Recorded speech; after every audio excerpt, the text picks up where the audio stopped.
Bom, vamos dizer assim, o caso do Eça de Queiroz, né? O Eça de Queiroz foi o grande escritor da minha juventude. Que o Eça de Queiroz, ele foi um escritor tão maravilhoso que toda a palavra dele é cantante. A prosa do Eça é uma poesia. E o Eça não teve limite, né? O Eça era um homem, e pelo contrário, o português não gosta muito do Eça, não. Porque ele foi além das barreiras da língua portuguesa. Ele tornou o romance universal, o Eça, através do seu gênio. Então você falou do Crime do Padre Amaro, né? O Crime do Padre Amaro, você vê quantos tipos maravilhosos que não tem nesse romance que ele criou, observando. Mas, para mim, por exemplo, que sou um grande leitor do Eça, eu acho que o maior romance do Eça é A Cidade e a Serra. Que o Eça, da página 232, não foi ele que fez a revisão, foi o Ramalho Ortigão, que era amigo íntimo dele, que ele morreu antes.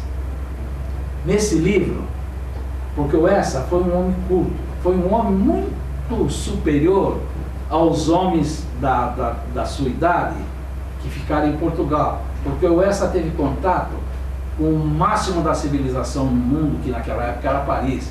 Inclusive ele foi cônsul de Paris. Então o Eça, ele teve uma formação assim cultural do mundo, muito além da formação típica portuguesa. E tanto é que nessa obra, o Eça, quando ele era jovem, mais jovem, como ele teve contato, ele foi cônsul em Havana, foi cônsul em Bristol, na Inglaterra, foi cônsul de Londres e terminou a carreira dele como cônsul em Paris. Então o Eça, ele achava, por exemplo, que Portugal era muito atrasado, que o povo português era muito atrasado. E ele deixava transparecer um rançozinho nos escritos dele. O Tavera, que ele era muito irônico, ele malhava um pouco a simplicidade do povo português. E na Cidade e as Serras, é uma confissão e um ato de remissão dos pecados do Eça para com a sua pátria. Porque na Cidade e as Serras, ele pinta um personagem que vivia em Paris, do findar do século XIX, que foi o esplendor. Paris era a cidade de luz. Uma coisa que eu não te contei. A eletricidade oficial foi inaugurada no Canal de Suez. Tinha 168 quilômetros de iluminação elétrica, o canal. Então, pois é. Então, o Eça de Queiroz, nessa Cidade e as Serras, ele se prostra redimido ao que ele falou mal da pátria dele. Porque ele pinta assim, um cidadão em Paris, com todos os recursos da civilização, que por uma circunstância qualquer, ele vai parar numa quinta de Torres, ele vai parar numa daquelas regiões mais maravilhosas de Portugal, e através da natureza, ele redescobre Portugal. Ele começa a aceitar aquele Portugal aparentemente grosseiro, mas cheio daquela filosofia, daquele lirismo do Portugal primitivo, cheio de muita humanidade, cheio de muito coração. Ele que conviveu com uma civilização superior, tudo muito seca, ele retorna às suas primícias em Portugal. Então essa obra é maravilhosa, essa obra é uma poesia. Você lê essa obra, dá a impressão que você está lendo uma poesia em versos brancos. Ele tinha a técnica da palavra tão perfeita para dar ideia, que ele faz isso na Cidade e a Serra. E é tão curioso a Cidade e a Serra, porque ele pinta um cidadão que era, vamos dizer, ele era tão ocupado em Paris, que ele era o presidente das companhias de ferro, era o presidente dos troleiros, era presidente de tudo. E ele tinha, para o seu uso particular, 32 escovas, que ele se escovava com 32 escovas. Ele quando entrava no banheiro, ele tinha um aparelho, já naquele tempo dele, né, era o 202, famoso, a casa era o número 202, em que o camarada, ele passava sobre vamos dizer assim, uma esterilização. Já fala na esterilização, para não pegar o micróbio. Foi a época que o Pasteur levantou a ideia do micróbio. Então ele era um cara assim mesmo, ele tinha um medo danado de se contaminar através da comida.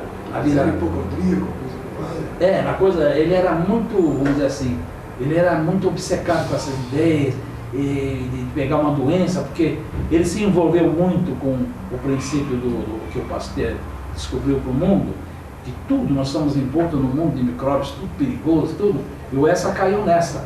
Então ele tomava 32 pílulas por dia, naquele tempo dele. Então ele era esse cidadão excêntrico assim. Então o que é que ele faz?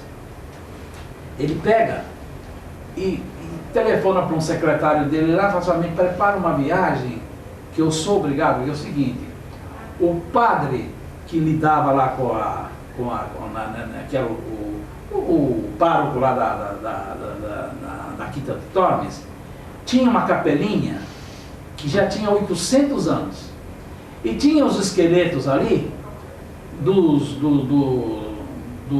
patriarcas ali, de 800 anos atrás, da família dele. E bate um vendaval lá, e a capelinha vai para o chão e mistura os ossos, e o padre ficou com um escrúpulo, isso na linguagem do Essa, né? Ou ficou com um escrúpulo muito grande, porque ele não sabia se esse osso aqui era do Dom fulano de tal, ou se era do Dom não sei o quê, e tal. Então ele procurou separar os ossos, de acordo com o tamanho, ele mais ou menos colocava, aí, inclusive ele falava do busto de uma criança, tinha cabecinha menorzinha, etc. Tal. E ele faz uma nova capela e passa um telegrama para o Jacinto de Tormes, para ir lá inaugurar a capela. Agora, isso paralelo na vida real. O Essa era o homem super civilizado. Ele casou com a Condessa de Resende, que era uma mulher de muitas posses. E a mãe da Emília, que era a mulher dele, ela morre. E ela herda essa Quinta de Tormes. Mas pelas leis portuguesas, só a pessoa passa a ser dono quando o dono verdadeiro, ou um proposto do dono, que no caso era ele, vem lá e toma posse da terra. Não sei se existe até hoje. E o Essa, com a maior má vontade do mundo, ele é obrigado a ir nesse lugar bárbaro, ele fala, que eu conheço esses episódios através da correspondência particular dele, que ele manteve com a mulher, manteve com a cunhada, manteve com tudo, que ele achou que era uma coisa bárbara, ele saía da civilização e ia lá para aquele inferno, aquela coisa toda. Então ele manda preparar a bagagem dele, porque ele tomava remédio, não sei quantas pílulas, ele manda preparar um comboio completo para levar a civilização para a serra. Acontece que na Espanha tinha um lugar chamado Caldas del Tormes. E com toda aquela coisa positiva, que ele era o lugar mais preciso do mundo, que era Paris, que estava aquelas ordens perfeitas, o cara lá inverte. E eles descem do trem. Quando eles descem assim em Tormes, eles falam: não é aqui, desceram em Tormes, que é em Portugal. O trem continua e leva toda a civilização, os comboios lá, toda a civilização. E ele e o Zé Fernandes, que era um amigo dele do tempo de faculdade, que estava por ali, eles sobem as carpadas de Tormes. A única propriedade que eles tinham era um jornal da época, que eles deram para lá. E o Jacinto, naquele desespero, como é que ele ia ficar ali, viver ali um dia sequer sem vamos dizer, a gloriosa civilização, os elementos da civilização. Ele sobe, ele e o Zé Fernandes, de princípio, a subida que ele vai tendo, ele sobe uma ladeira para chegar lá no topo lá da casa Senhorão, ele começa a respirar o ar da serra e ele se transforma no português, que ele há tantos anos tinha deixado de ser. Aí ele chega lá e o Jacinto e o Zé Fernandes, que conhecia muito bem os costumes do Fidalgo, fala: e agora? Como é que vão fazer? Aí o intendente não esperava, foi aquela loucura, foram preparar uma comida lá. E eu me lembro bem que o Jacinto, que é o próprio Essa, ele sente um verdadeiro pavor de arroz com favas. É um prato português lá da serra. Então diz que passa aquela mulherada lá, tudo assim, de rosto vermelho, naquela azáfama de preparar comida para os fidalgos e aquela coisa toda. E o prato principal que traz lá é já o arroz com favas. Uma bandejona grande lá. Então ele começa a pensar, ele vai dar um ataque de loucura aqui, né? Porque ele não tolera o arroz com favas. Mas o ar do campo transforma completamente o apetite do fidalgo. Então o arroz com pão vem, e o Zé Fernandes, quando saiu o intendente, para não deixar o intendente assim, mal-estar, falou, pô, veja você, vamos trazer justo o arroz com favas. Experimenta com o Ó, Zé Fernandes, mas até que esse arroz aqui me caia bem. Ele vai. Só de antepasso, só de preparação, eles comem a travessa inteirinha de arroz com fava. Aí depois vem as galinhas, vem os cabritos, eles comem feito uns pantagruéis os dois, e depois vão filosofar sobre a vida depois do jantar. É uma coisa espetacular.